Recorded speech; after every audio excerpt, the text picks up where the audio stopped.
Next we complete example 7. Example 7 में क्या prove करना है? Period of normal oscillation are 2π/n. ठीक है, where n square equal to ये, तो n की जो वैल्यू है वो under the root of this term.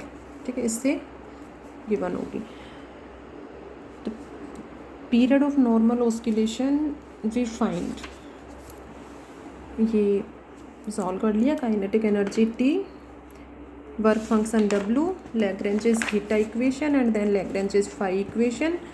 Phi को कैंसिल करके इक्वेशन फर्स्ट और सेकंड से इक्वेशन नंबर थर्ड आ गया अपना ये. ठीक है, अब इस इक्वेशन को सॉल्व करने के लिए किस किस की वैल्यू चाहिए? यहाँ पर d4 थीटा, d2 थीटा. ठीक है, अब d4 थीटा और d थीटा ये फाइंड आउट करने के लिए अपने पास क्या होना चाहिए? थीटा की वैल्यू होनी चाहिए. थीटा की वैल्यू होगी तभी फाइंड आउट कर पाओगे.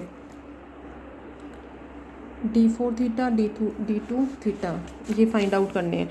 इसके लिए थीटा फाइंड आउट करोगे तभी. d थीटा का मीन्स क्या है? डिफ्रेंशिएशन. ठीक है, इसका डिफ्रेंशिएशन. फिर नेक्स्ट वन टाइम और डिफ्रेंशिएशन करोगे, d2 थीटा फाइंड आउट होगा, फिर d3 थीटा, d4 थीटा. ठीक है, थीटा फाइंड आउट करना है मेन अपना. क्वेश्चन में गिवन है कि period of small oscillation, period of small oscillation are 2π/n. ठीक है, सिंस t इक्वल टू 2π/ओमेगा, omega equal to n, then t equal to 2π/n. Time period जो है वो 2π/ओमेगा होता है. ठीक है, और ओमेगा इक्वल टू n. अब theta double dot equal to differential equation अपनी माइनस म्यू थीटा. ठीक है, यहाँ पर म्यू इक्वल टू n. जैसे सिंपल पेंडुलम के लिए म्यू की वैल्यू क्या थी? g/l, तो उससे इक्वेशन बनी थी theta double dot equal to minus g/l into theta. तो यहाँ से d2 plus g/l theta equal to 0. ठीक है, ये डिफरेंशियल इक्वेशन बनी थी कांस्टेंट कोफिशिएंट्स वाली. ठीक है, फिर complementary function particular integral find out करके थीटा फाइंड आउट किया था. तो इसके लिए यहाँ पर म्यू इक्वल टू n होता है अपना.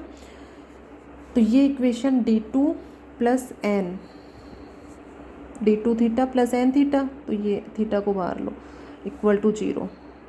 ये इक्वेशन हो गई. ठीक है, ये भी differential equation with constant coefficient d square. d का कोफिशिएंट जो है वो कांस्टेंट है, तो वहीं यहीं पर ऑक्सिलरी इक्वेशन क्या हो जाएगी? m square plus n equal to 0. इसके फैक्टर करोगे m plus iota n, m minus iota n equal to 0. तो m equal to plus minus iota n. ठीक है, तो इसके अकॉर्डिंग ये इमेजिनरी रूट्स हैं. तो थीटा इक्वल टू कोई भी कांस्टेंट लोगे, कोस, और यहाँ से बीटा की वैल्यू जो है वो n है, तो ये हो जाएगा n into t plus new constant. तो यह theta equal to a cos nt plus b. उसमें ये चेंज था, सिंपल पेंडुलम वाला इक्वेशन किया था जो, उसमें ये टर्म डिफरेंट थी, अंडर रूट g/l था. तो ये थीटा की टर्म आ गई. तो जहाँ period of small oscillation given है 2π/ओमेगा, ओमेगा की वैल्यू n हो गई. तो डिफरेंशियल इक्वेशन इस फॉर्म में होती है अपनी. ठीक है, तो इसके अकॉर्डिंग ये जो थीटा है वो ये आता है, theta equal to a cos nt plus b. तो पूरा सॉल्व नहीं भी करके दिखाओगे, सीधा ले लेते हो तो भी ठीक है. और सॉल्यूशन कैसे आया ये मैंने बता दिया. यहाँ पर a cos nt plus b ये हो गया. अब d थीटा फाइंड आउट कर लो. यहाँ से कोस का हो जाएगा minus sine nt plus b, t के रिस्पेक्ट में करोगे d थीटा अपॉन dt, तो ये हो जाए इनटू किससे होगा? n से. d2 थीटा फाइंड आउट कर लो, ये हो जाएगा n स्क्वायर, साइन का कोस हो जाएगा, और n into n square nt plus b. ठीक है, a cos nt plus b, तो ये माइनस n स्क्वायर थीटा.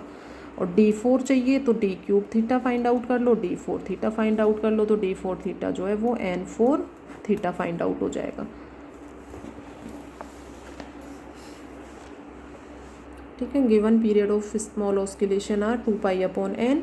तो इसके according theta equal to a cos n t plus b. ठीक है, ये 4 टर्म्स यहाँ पर फाइंड आउट हो गई, d theta, d two theta, d cube, d 4। अब इनको इक्वेशन डी टू थीटा और डी 4 थीटा को पुट कर दो इक्वेशन थर्ड में, तो ये इक्वेशन आ जाएगी 7n4 माइनस ये सभी term, theta is not equal to 0, theta और फाई नॉट इक्वल टू 0 होंगे, एंगल 0 थोड़ी हो जाएंगे, क्यों, तो ये तो नॉट इक्वल टू 0 होगा, तो ये टर्म इक्वल टू 0 हो जाएगी।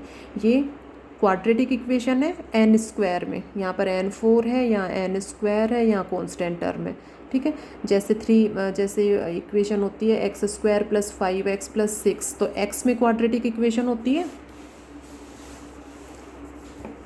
X square plus 5x plus 6 equal to 0। क्या कहोगे, ये x में क्वाड्रेटिक इक्वेशन है तो x के 2 वैल्यू फाइंड आउट होंगी इससे। ठीक है, तो ये n4 n स्क्वायर, तो n स्क्वायर में क्वाड्रेटिक इक्वेशन हो गई, तो n स्क्वायर की वैल्यू फाइंड आउट होगी यहाँ पे। ठीक है, श्रीधर आचार्य रूल से फाइंड आउट कर लो, minus B plus minus under the root of B square minus 4ac upon twice A की वैल्यू 7 है ये। ठीक है, तो इससे इसको सॉल्व करोगे तो n स्क्वायर जो है वो इस फॉर्म में फाइंड आउट हो जाएगा, 3 plus minus under 6 upon under root 7 into G upon L. तो ये तो सॉल्व कर सकते हो इजीली। ठीक है, तो ये इसका सॉल्यूशन हो गया। तो जहाँ period of small oscillation given है क्वेश्चन में 2 पाई अपॉन एन, तो उसके according theta equal to a cos n t plus b. 2 pi upon omega है, यहाँ पर ये एन है, तो यहाँ पर एन आ जाएगा, ये a cos n t plus B.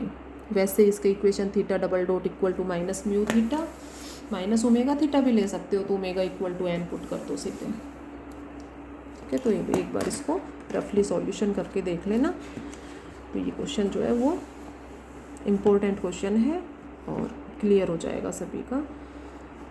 तो मेनली अपने को जो भी रोड है उसका centre of mass find out करना होगा। फाइंड आउट क्या होगा, उसका सेंटर ऑफ मास तो एग्जिस्ट करेगा, उसके कोऑर्डिनेट्स फाइंड आउट करने हैं। ठीक है, उसके कोऑर्डिनेट्स फाइंड आउट करके वेलोसिटी फाइंड आउट कर लो। ठीक है, और काइनेटिक एनर्जी और वर्क फंक्शन, फिर लैग्रेंजेस थीटा इक्वेशन और लैग्रेंजेस फाई इक्वेशन। अब इस टाइप का कोई भी क्वेश्चन आ जाए तो इजीली उसको सॉल्व कर सकते हो, कंसेप्ट क्लियर होगा तो क्वेश्चन जो है वो सॉल्व कर दोगे।